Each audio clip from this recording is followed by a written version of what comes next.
These 3 simple steps are going to help you retire with confidence. Number 1, understand your expenses and don't make the mistake of going, I'm going to spend $10,000 a month in retirement, because you won't. You'll spend more when you have your energy and your health. Then you'll spend a little less when you're not traveling to the same degree.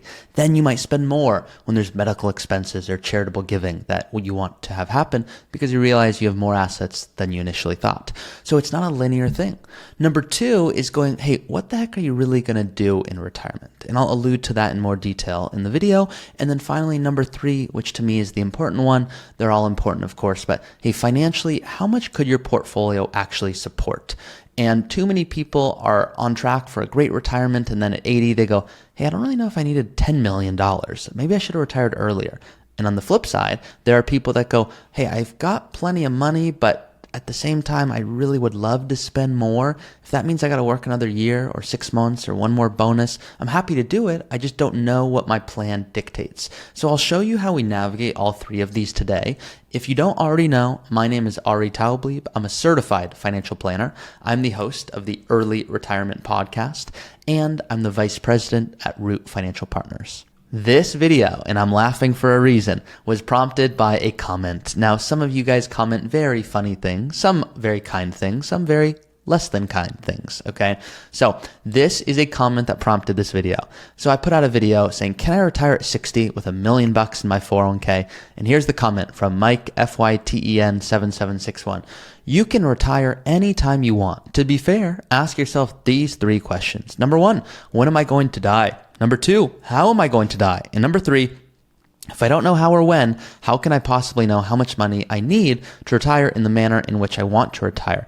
My income savings dictates my lifestyle I can retire to, or my lifestyle dictates the income needed to live that lifestyle. Retire, live, tomorrow is not guaranteed. Too much emphasis placed on when, how much I need, what changes do I need, blah, blah, blah. So I think he actually brings up a few good points. Now, I don't know if it's a he, of course, but there's a few things that are funny about this. Number 1 is, look, none of us, if we knew when we were going to die, planning would be really easy because we could just plan exactly how much income we need to then, but we don't know. So this person, some of these questions go without saying, but when am I going to die?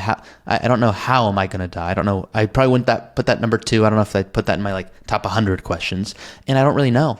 I don't want to know, should I say, how I'm going to die. But here's my point. They're trying to make it simple. So the one thing I'm going to praise them on, even though some of you are going to be like, what could you possibly praise this person on? Is look, they're trying to simplify it so that they can somehow retire. Because this whole concept of retirement is still difficult. So I'm not going to beat them up. I will beat them up in the slight sense in that they're saying, if I don't know how or when, how can I possibly know how much money I need to retire in the manner in which I want? Look, retirement planning is not black and white, and it's not as simple as I'm going to have $1 million so I can retire, or I have $2 million so I can retire. You want to probably leave $0 to your children, or you want to leave $5 million to your children. That means you should have a very different retirement plan. You want to retire 5 years earlier than your neighbor? Maybe you can because you want to spend way less than your neighbor. So don't do the classic comparison or keep up with the Joneses. Like none of that stuff applies. So thank you for your comments as usual, even if they're a little odd like this one. So number 1 is really think about those expenses. Here's how I break it down. Don't do the here's what I could get away with. The getting away with thing, I hate. That is my pet peeve. That's people going, I'm going to try to get away with spending $10,000 a month in retirement. I think I could do it. I'm like, I'm sure you could, but maybe you want to spend $12,000 or $15,000. Others that are watching right now, I know some of you are going, $10,000 a month? That's what you call get away with? Look, I don't need $10,000 a month. I want $8,000 or $5,000 a month, and I can do what I want and more. So really take the time to think about what your expenses are going to look like. Use literally a pen and paper, or use like a cash flow spreadsheet to help you determine what that should look like. Why do I start there with clients? Because that's what really going to drive the whole plan. We don't need to hop right into asset allocation and Roth conversions and withdrawal strategy and healthcare. That's going to come. Start with the base. How much would you love to spend? Not what you could get away with. So the first year of retirement, you want to spend $10,000 a month. Awesome. Is that including travel and healthcare before Medicare kicks in? And are you going to do a home remodel? And oh, by the way, you told me you want a gift to a child. Is that happening now or later? And when would it help them more? Are we giving them a down payment? Are we helping with a wedding? What about massages and physical therapy and things that I need for my soccer playing things? But you can put it into your world. Do you want to hike? Do you want to travel?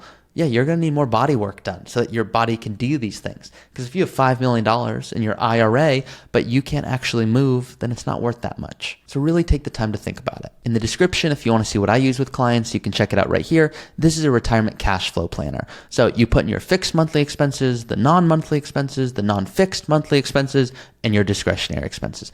I'm all about keeping it simple, like the comment said, but just not the way they phrased it. Number 2 is, what are you truly going to do in retirement? There are lots of different people that say you should volunteer and you should golf and you should spend time with family and friends. That's awesome. But maybe that's not you. Maybe you don't want to travel and your spouse does. Maybe you want to travel like crazy, but just the first 5 years. Maybe you want to just look around the US first. How could you possibly know? You haven't done it yet. So don't be hard on yourself, but also don't do analysis paralysis.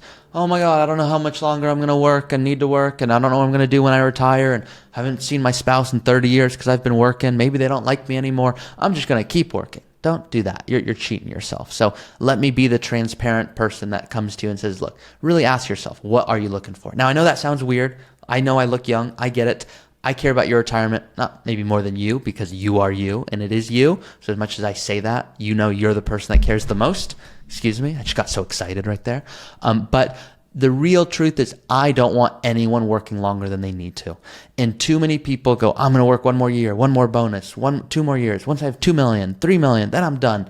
And they're just pushing the goalposts back. So if that resonated at all I encourage you to do is really think about, okay, when is enough? Like, are you going to have enough? Most people go, yeah, there's no such thing as enough. I could always spend more money. It's, hey, you don't have the best plan ever on paper. Go work 40 more years. Your plan will look awesome. That's not why we're doing this. And I'm not here to be the meanest advisor. I'm here to be transparent, and I love this stuff. So yeah, I'm good at it. Not because I'm some whiz kid, or I'm good at this because I like it and I research it and I work with clients that want to retire early.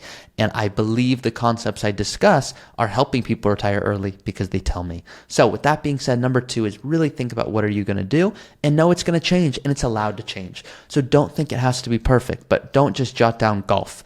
What if you hurt yourself the first 2 weeks of golfing and now your back hurts? What does your retirement look like then? I'll do these exercises with clients. What if you go volunteer and it feels like more like a job? What are you going to do then? I don't know. I kind of put everything into volunteering. That's a problem. So let's really think about what you want to do. Number 3, financially, what can your plan support? How much income are you projected to have? How much are you projected to pass away with? Let me show you an example. Now, please be smart about this. I'm going to show you a real case study of someone that I work with today. But no, this is not your situation. This is not financial advice. This is by no means, this is for educational, fun, informational purposes only. This is an important disclosure. So this couple on my screen, you can see they don't have any children. They're 54 and 51, net worth of $3 million, lots of money in Microsoft, $700,000, brokerage account, 401k, a little bit of an annuity. Spouse also has 401ks, IRAs, Roth IRAs, lots of different accounts, 54 and 51. They want to retire and they want to make sure they can do what they want to do, as most people do. And you can see right off the bat, their plan shows if they just keep investing and growing, they're on track for $5.3 million. That might excite some people. Oh, I want to leave that amount to my children. That's my goal.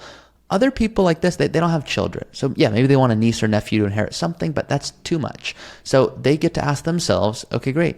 Maybe we don't work until 67. Maybe we work until 64. And they might go, I don't know what I'm going to do if I don't have to work. Well, maybe that's some exploration that needs to happen.